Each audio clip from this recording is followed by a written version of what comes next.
सरकार इजाज़त ना दे तो हंगामा और सरकार इजाज़त दे तो हंगामा। जम्मू कश्मीर की सरकार ने जो समाचार आ रहे हैं उनके मुताबिक मुहर्रम का जो जुलूस ऐतिहासिक और जिसकी धार्मिक मान्यता शिया मुसलमानों के बीच में बहुत ज़बरदस्त है, उस मुहर्रम के जुलूस की इजाज़त जो है, यूँ कहा जा रहा है कि आबी गुज़र से लाल चौक तक इस जुलूस की इजाज़त दे दी गई है। ये टेम्पररी और ऑल्टरनेट रूट है जिसको 2018 में प्रपोज किया गया था और 30 साल के बाद ये इजाज़त दी जा रही है। हालांकि आधिकारिक तौर पर ना ही डिवकॉम ने इसके बारे में, कोई डिवीजन कमिश्नर कश्मीर पांडुरंग पोल ने कोई बात की है, ना ही आधिकारिक तौर पर लेफ्टिनेंट गवर्नर मनोज सिन्हा के दफ्तर से कोई ऐसा ट्वीट हुआ है जिसको बुनियाद बनाकर हम ये कहें कि वाकई ये परमिशन दी गई है। लेकिन अब ये मामला है क्या? मामला असल में ये है कि नेशनल कॉन्फ्रेंस के नेता और नेशनल कॉन्फ्रेंस के पूर्व प्रवक्ता आगा सैयद रूहुल्लाह मेहदी ने आज धाड़ करके एकदम बहुत सारे ट्वीट कर दिए और वो ट्वीट जो है वो मेरे सामने हैं। उन्होंने कहा कि एक डिसीजन जो है वो सर्कुलेशन में है और अगर मैं बिल्कुल सही हूं तो एडमिनिस्ट्रेशन ने 10 मुहर्रमुल हराम को इजाज़त दी है आबी गुज़र से लाल चौक तक मुहर्रम के जुलूस को जाने की, और ये इजाज़त 30 साल के बाद दी गई है। आगे वो लिखते हैं, ये फैसला उस समय आया है जब सरकार खुद कहती है, जब एडमिनिस्ट्रेशन खुद कहती है कि अमरनाथ यात्रा संभव नहीं है। संभव इसलिए नहीं है क्योंकि कोविड-19 के कारण ऑलरेडी लोग बहुत ज़्यादा परेशान हैं और कोविड-19 के फैलने का खतरा है, जिसके चलते अमरनाथ यात्रा, इस बार ऐतिहासिक अमरनाथ यात्रा दूसरी बार जो है वो कैंसिल करनी पड़ी। कैंसिल इसीलिए की गई क्योंकि कोविड के बढ़ते हुए केसेस, हालांकि अब कोविड के केसेस में कमी आई है लेकिन अब यात्रा का समय जो है वो जा चुका है। तो ये सवाल भी स्वाभाविक है उनका कि जब आपने अमरनाथ यात्रा नहीं होने दी, ईद की नमाज जामे मस्जिद में उसकी इजाज़त नहीं दी गई और उसके अलावा अन्य और जगहों पर ईद की नमाज की इजाज़त नहीं दी गई, कहा गया डिज़ास्टर मैनेजमेंट एक्ट को इन्वोक किया गया और आम लोगों को ये कहा गया कि आप घरों में ही रहें, और जहां कहीं नमाज की इजाज़त दी गई वहां बड़े कोविड के स्ट्रिक्ट प्रोटोकॉल्स में नमाज अदा की गई, ईद की नमाज अदा की गई। लेकिन इस सारी चीज़ों को परिप्रेक्ष्य में रखकर अब अगर मुहर्रम के इस जुलूस की इजाज़त दी जा रही है तो क्यों? उसके बाद आगे वो लिखते हैं कि वो तमाम लोग, इन तमाम सवालों का जवाब देने के लिए और ये साफ करने के लिए कि इसके पीछे आपकी कोई चाल नहीं है, इसके पीछे नेफीरियस डिजाइन्स नहीं है, 10 मुहर्रम के जुलूस से पहले जुमा की नमाज की इजाज़त आप जामिया मस्जिद में दे दें, क्योंकि जामिया मस्जिद में जुमा की नमाज की इजाज़त जब आप देंगे तो ये 10 मुहर्रम से पहले होगा। अगर आप जुमा की नमाज की इजाज़त देते हैं, बाकी जो मजहबी त्योहार हैं उनकी इजाज़त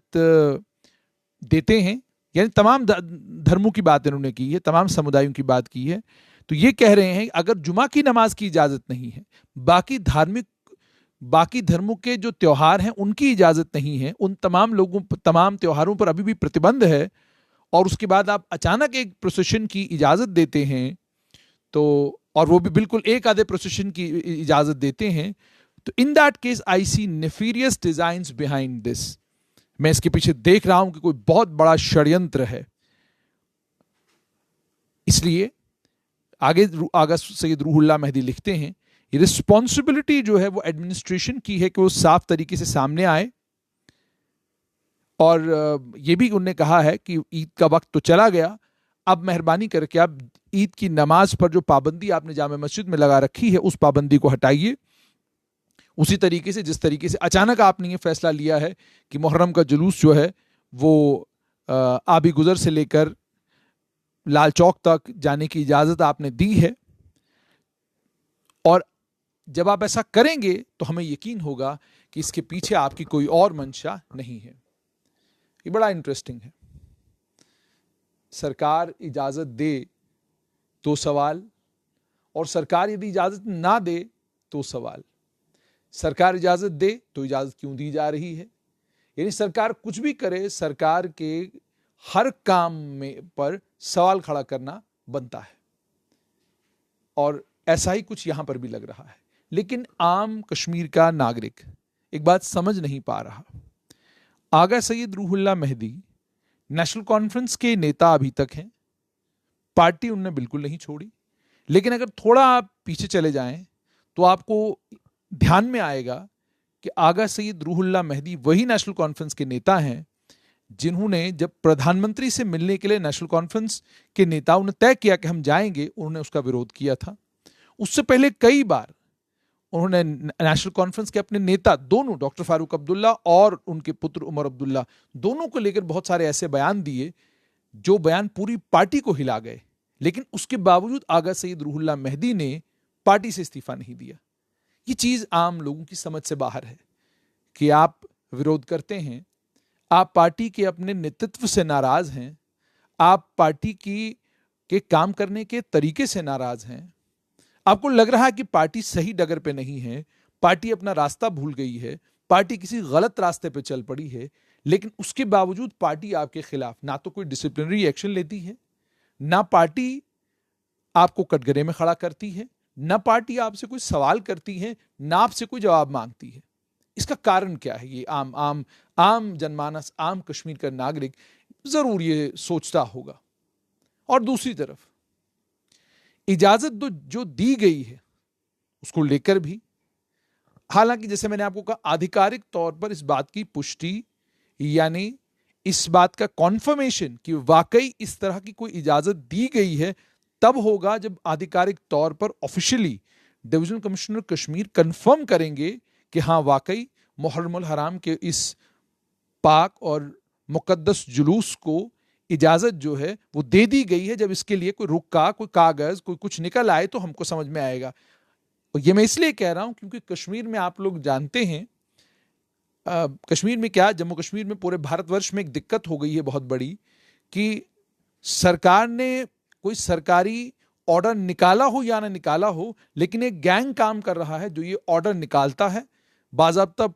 वेबसाइट पे वो सर्कुलेट करता है, मोबाइल पे सर्कुलेट करता है, सोशल मीडिया के ऊपर सर्कुलेट करता है। आपको 4G का तो याद ही होगा ना, कितनी बार 4G को स्टार्ट करने के ऑर्डर निकले, और एकदम ऑर्डर निकलते थे तो कई तो वेब पोर्टलों में खबर भी चल जाती थी जी 4G कल सुबह चलेगा, फिर पता चलता था कि ये फेक ऑर्डर है। और फिर उसके आज तो समय ये आ गया कि आपको गृह मंत्रालय को 4 बार फोन करके पूछना पड़ता है, बताइए जनाब ये ऑर्डर आपने निकाला है कि नहीं निकाला है। और कई बार GAD कुछ ऑर्डर निकालती है, वेबसाइट पर जब तक ऑर्डर ना आए तब तक मानने को आप तैयार नहीं होते कि ये ऑर्डर निकला। क्यों? क्योंकि आप जानते हैं कि कुछ लोग हैं जिनके पास इतना समय है, जो इतने मेहनती हैं, इतने काबिल हैं कि वो ये सारे के सारे फेक ऑर्डर्स जो हैं अलग अलग तरीके से बनाते हैं और उसके बाद उनको सर्कुलेट करते हैं। हो सकता है जो सर्कुलेशन में वो एक फेक ऑर्डर हो सकता है जो सर्कुलेशन में वो फेक परमिशन हो। अगर ऐसा है तो फिर ठीक है, फिर आगा सैयद रूहुल्लाह मेहदी को नाराज होने की या सरकार की नीयत को लेकर शक को शुबा में पड़ने की कोई जरूरत नहीं होगी। लेकिन अगर वो शक शुबा में पड़े हैं और वो साफ तौर पे ये जानना और ये समझना चाहते हैं कि आखिरकार इजाजत क्यों दी गई है, तो इसके पीछे अब लोग भी समझना चाहते हैं कि आप नेशनल कॉन्फ्रेंस में होते हुए भी नेशनल कॉन्फ्रेंस के खिलाफ इतना कुछ बोलते हैं, फिर भी पार्टी में बने हुए हैं। दूसरी तरफ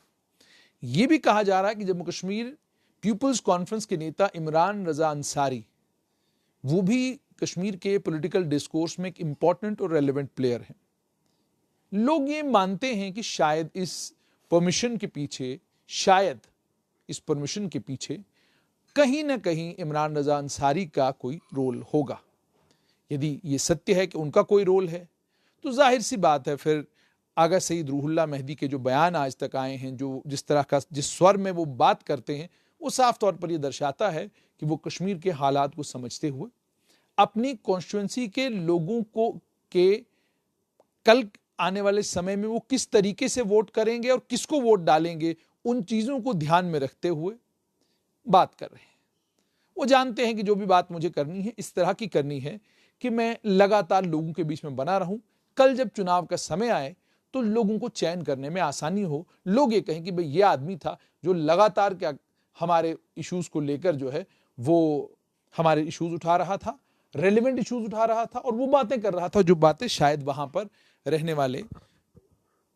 उनकी कॉन्स्टिट्यूंसी के लोग भी शायद चाहते हैं कि इस तरह की बात जो है वो सरकार के समक्ष, लोगों के समक्ष जाए। अब सत्य क्या है ये तो आगे सईद रूहुल्लाह मेहदी जाने और उनके साथ में बाकी तमाम लोग जाने, लेकिन एज एन एनालिस्ट मुझे ये महसूस हो रहा है कि ये जो आंतरिक एक जंग दो खानदानों के बीच में, राजनीतिक तौर पर कौन कितना कश्मीर घाटी में रेलेवेंट है, अपनी रेलेवेंस को लेकर हो रही है, उसी राजनीतिक जंग का ये नतीजा है कि आगा सईद रूहुल्लाह मेहदी लगातार जो बयान देते आ रहे हैं वो बयान अपनी कॉन्स्टिट्यूंसी को और अपनी कॉन्स्टिट्यूंसी के लोगों को ध्यान में रखकर दे रहे हैं, इसीलिए वो सरकार के इस कदम पर सवाल उठा रहे हैं। मेरी जानकारी के मुताबिक हुर्रियत के एक नेता ने भी, नेता के सुपुत्र ने इसका वेलकम किया है कि अगर सरकार ने इस तरह की कोई इजाज़त दी है तो हम इसका स्वागत करते हैं कि ठीक है, एक 30 साल के बाद ही सही, लेकिन मुहर्रम के प्रोसेशन को इजाज़त दी गई है। अब आने वाले दिनों में कश्मीर घाटी में राजनीति बहुत ज़्यादा इंटरेस्टिंग होने जा रही है। देखना यह होगा कि ये जो इस समय एक नए किस्म का राजनीतिक युद्ध दो परिवारों के बीच में शुरू हुआ है, दो राजनीतिक हस्तियों के बीच में कश्मीर घाटी में शुरू हुआ है, इसका फायदा क्या जम्मू कश्मीर पीपल्स कॉन्फ्रेंस के नेता इमरान रजा अंसारी को और उनकी टीम को होता है, या इसका राजनीतिक फायदा आगा सईद रूहुल्लाह को और उनकी पार्टी नेशनल कॉन्फ्रेंस को होता है, जिसके अभी भी वो मेंबर हैं। लेकिन आम आदमी फिर भी ये सवाल पूछता है, जिस पार्टी की आइडियोलॉजी के साथ आप जुड़े हुए हैं उसी पार्टी ने पिछले 5 अगस्त 2019 के बाद जितने कदम उठाए उन सभी कदमों की आपने आलोचना की, फिर भी आप पार्टी में बने हुए हैं। तो कैसे माने कि आप जब बोलते हैं तो आपके बोलने में राजनीति नहीं है।